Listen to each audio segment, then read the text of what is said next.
السلام علیکم ورحمۃ اللہ وبرکاتہ۔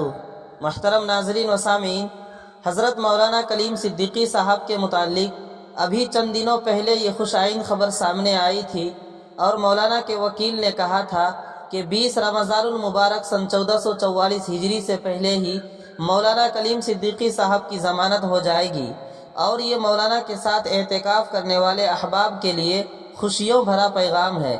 لیکن رمضان المبارک کا مبارک مہینہ بھی گزر گیا اور اب تک مولانا کی رہائی نہیں ہوئی۔ کہا جا رہا ہے کہ مولانا کلیم صدیقی صاحب کی رہائی کو لے کر سپریم کورٹ میں ایک عرضی داخل کی گئی ہے اور مولانا کے ضمانت پر سرکاری وکلاء نے سوال اٹھایا ہے۔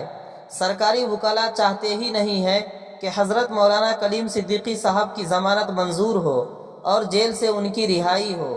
اب آپ تمام احباب و متعلقین سے درخواست ہے کہ حضرت مولانا کلیم صدیقی صاحب کے حق میں اللہ کے حضور دعا فرمائیں کہ اللہ تعالی حضرت مولانا کی رہائی کے اسباب مہیا فرمائے، ان کے ساتھ رحم و کرم کا معاملہ فرمائے، آمین یا رب العالمین۔